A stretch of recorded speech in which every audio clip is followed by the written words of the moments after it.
बहुत सारे PIL डाले, हमें पता नहीं हमने कितने PIL डाले। एजुकेशन की हम बात कर रहे हैं, एजुकेशन को लेकर, और दिल्ली में सैकड़ों फाइल के छोटी से छोटी चीज़ हमने कवर करने की कोशिश करी है। और सिर्फ दिल्ली में ही नहीं, हमने राजस्थान में, हरियाणा में, उड़ीसा में, महाराष्ट्र में और बिहार में भी हाई कोर्ट्स में केसेस डाले हैं, और उसका थोड़ा बहुत आउटपुट भी हुआ। जैसे फॉर एग्जांपल हमने जो राजस्थान, पंजाब हरियाणा में डाले थे, उसका असर ये हुआ कि बहुत सारे स्कूल्स जो कई सालों से डेंजरस बिल्डिंग में चल रहे थे, जिसमें 800-900 लड़कियां या लड़के पढ़ रहे थे, उनके लिए गवर्नमेंट ने पैसा सैंक्शन किया, और कई नई बिल्डिंग इतनी बढ़िया बनी है कि शायद दिल्ली की कोई बिल्डिंग उसको मुकाबला नहीं कर सकती। तो वो हुआ। दूसरा ये हुआ कि एक जिरखा नूह तहसील, नूह डिस्ट्रिक्ट के अंदर एक हमने पेरेंट को कहा, मान गया, वो केस डाला हमने सिविल कोर्ट के अंदर, सूट फॉर इंजंक्शन। क्योंकि हमारी समझ ये है कि जब से राइट टू एजुकेशन एक्ट आ गया है, और उसमें एक नॉर्म्स है कि मिनिमम इतनी चीज़ें स्कूल में होनी चाहिए, और दुख की बात यह है कि लगभग 90% से भी ज़्यादा हिंदुस्तान में सरकारी स्कूल ऐसे हैं जहाँ पे वो मिनिमम नॉर्म्स भी आज वो फुलफिल नहीं हो रहे।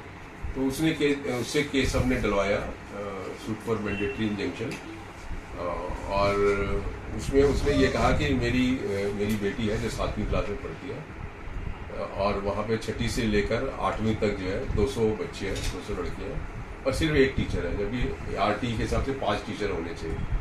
तो ये सूट हमने बना के वहाँ पे तहसील में डाला। तहसील में डॉक्टर, वो जज से उन्होंने एग्जामिशन भी दे दिया नोटिस से हमें, और नोटिस इशू कर दिया। वो पहला केस था हिंदुस्तान में, मेरे ख्याल से सिविल कोर्ट में हमने डाला है। तो उसका असर ये हुआ कि पूरा तहलका बन गया। इवन जो उसमें, क्योंकि चीफ सेक्रेटरी हमने पार्टी बनाया था, चीफ सेक्रेटरी बनेगा, स्टेट को वही रिप्रेजेंट करता है, तो वो इतना घबरा गया, उसने अपनी लीगल टीम को बोला कि भाई मेरे को यहाँ से निकालो, मतलब मेरे को इस केस से निकालो किसी भी तरीके से। तो और उसका असर ये हुआ, एक तो वो 4-5 बार तो मैं खुद गया, क्योंकि मुझे पता था कि एक चीज जज साहब को भी समझ में नहीं आएगी और दूसरी पार्टी को भी समझ में नहीं आएगी, और इसलिए मेरा जाना जरूरी है। तो 5 हियरिंग मैं खुद दिल्ली से रेगुलरली गया, और उसका असर ये हुआ कि वहाँ के जो मिनिस्टर था उसने MP को, MLAs को, सबको बुलाया, और बुला के प्रॉब्लम डिस्कस करी, और with in 3 months 1000 teacher contract basis पे एम्प्लॉय करके उन्होंने वहाँ हरियाणा को दी है। तो एक अचीवमेंट। लेकिन दुख की बात यह है कि मैं शुरू से ही कहता आ रहा था, जब से ये 2010 से एक्ट आया है, कभी किसी ने केस नहीं लिया, और इवन उस केस के बाद भी और कोई केस नहीं लगा। जबकि अगर जो पेरेंट्स हैं वो खुद केस करते हैं जाकर, उनको वकील की भी खास जरूरत नहीं है वहाँ पे, तो इन केसेस के अंदर खुद भी खड़े हो जाए ना, हाथ जोड़ के, कोई तैयार करके डाल दे, लिस्ट करा दे, और फिर वो खुद जाके खड़ा हो जाए। तो जज साहब खुद भी जो है ना वो इंटरेस्ट लेके और पूरा काम कर देते हैं। और तो मेरा ये समझ हुआ कि हमने PILs डाले, उसका असर भी हुआ, ऐसा नहीं है, लेकिन वो अपने में सफिशिएंट नहीं है, क्योंकि ये एक बड़ी कंटिन्यूअस लड़ाई है। कंटिन्यूअस लड़ाई की जरूरत है। सपोज करो आपने PIL डाल के आपने वाटर टैंक्स लगवा दिए स्कूल के अंदर, शुरू में 2-4 दिन टैंक में पानी में आ गया, लेकिन चौथे दिन जब पानी नहीं आया तो उसको कौन देखेगा? तो उसके लिए तो पेरेंट ही है ना, या बच्चा है, बच्चा अपने पिताजी को कहेगा जी पानी नहीं मिला, तो वो देखेगा कि टैंक में पानी आया है कि नहीं आया।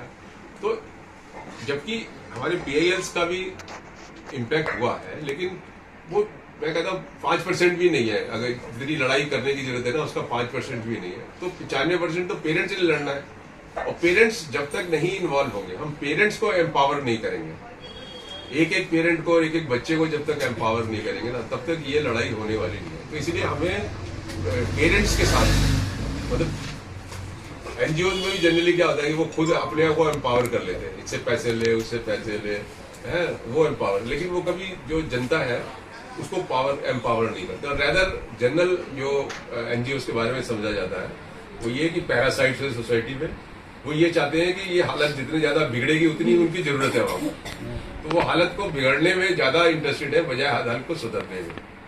तो हमें कोई एनजीओ से कोई लड़ाई नहीं है, कोई हम, क्योंकि वो इसलिए एग्जिस्ट करते हैं क्योंकि हालात उनको अलाउ करते हैं। अगर अलाउ नहीं करेंगे तो वो खुद ही एक गुम हो जाएंगे, है?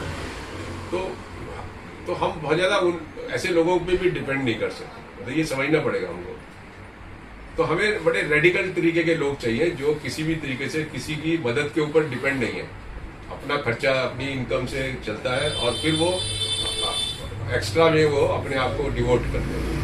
कहीं जाना भी है तो अपना पेट्रोल खर्च करते हैं, खाना भी अपना, और हम तो हमारे साथ तो ये था कि हम गाड़ी में खाना अपना बना के ले जाते थे, तो जिस इलाके में जाते थे वहां के भी लोगों को इकट्ठा करके ना उसी में से कोई ज्यादा नहीं ले जाते थे, लेकिन 10 परोठे हैं तो 20 लोग हैं तो आधा आधा परोठा बांट दिया, तो उन्हीं के साथ अपना खाना जो है खाना है। तो किसी भी तरीके से किसी पे डिपेंड नहीं है, तो ऐसे ही लोग मतलब चल सकते हैं। क्योंकि जनरली क्या होता है, हम बोलते हैं भाई आपको आना है, तो पहले एक मुझे याद है भरतपुर का एक बंदा था, तो मैंने उसको बोला, तो आया था वो मेडिकल के चक्कर में, तो मैंने कहा भाई भरतपुर में तो बहुत बुरी हालत है, मैं आ जाता हूँ। कहला जी आ जाओ। फिर वो बाहर निकला, फिर आया, कहने लगा जी वो मेरे को कुछ पैसे मिलेंगे क्या? किस चीज के मिलेंगे?